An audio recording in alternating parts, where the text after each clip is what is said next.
علیکم قدرمنو کتونکو ستړي مشئ د ریحان نیوز میډیا ته په خیر راغلی. درنو لیدونکو په دغه ویډیو کې را سره لیدلی شئ چې خوست کې پر پوځي اډه د طالبانو راکټي برید به د دوحې تړون ته زیان ورسوي. په اړه یې تازه معلومات په ویډیو کې وګورئ. خوست کې پر پوځي اډه د طالبانو راکټي برید به د دوحې تړون ته زیان ورسوي.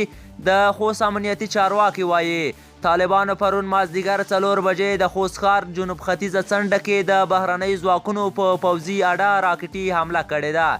د خوست امنیه قمندان محمد داود امین وویل 2 راکټونه توغول شوي چې یوې اډې ته نږدې په یو کور لګېدلی چې مالي زیان هم لري او بل یې په پټیو کې لګېدلی چې هیڅ زیان نه لري.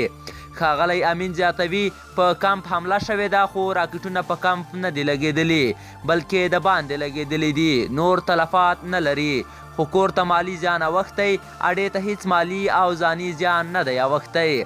په ورته وخت کې د خوست ساتندویه ځواکونو KPF مطبوعاتي دفتر په یوه خبرپاڼه کې هم د یادو توغندیو ویشتل تاییدوي او وایي طالبانو د دغه توغندیز برید په کولو سره د دوحې له تړون نه چې پر اساس به یې پر بهرنیو ځواکونو برید نه کوي سرغړونه کړې. طالبانو رسنیو ته په استولي پیغام کې ویلي چې د خوست ولایت مرکز اړوند زاړه هوایي میدان باندې چې ضربتیانو په نوم تر ټولو لوی مرکز دی توغندي ویشتلي.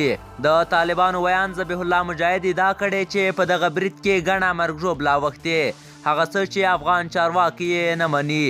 د تیر میلادي کال د فبرورۍ په 29مه په دوحه کې د امریکا او طالبانو ترمنځ تړون لیک لاسلیک شو چې له مخې به یې بهرني ځواکونه له افغانستانه وځي او طالبان به په دوی بریدونه نه کوي.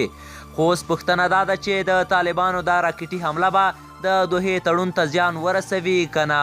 د افغانستان د دفاع وزارت پخوانی مرستیال تمیم آسی وایي دا چې په دې حمله کې مرګ ژوبله نه ده اوښتې فکر نه کوي چې تړون ته دې زیان ورسوي. ښاغلی آسی وایي طالبانو دغه برید په صبریو ولسوالۍ کې د افغان ځواکونو د عملیاتو چې بهرنیانو یې ملاتړ کاوه د غچ اخیستنې په غبرګون کې کړی دی. ښاغلی آسی وایي له متقابلې او غچ اخیستونکې حملې وروسته تر اوسه نه امریکا او نه هم د افغانستان حکومت د تلفاتو په اړه څه ویلي دي، نو ځکه دغه موضوع له دوحې تړون سرغړونه نشي بلل کېدلی. قدرمنو لیدونکو که مو ویډیو خوښه شوې وي نو زموږ د یوټیوب چینل در سره سبسکرایب کړئ او ویډیو هم لایک کړئ. تر بیا ښې چارې.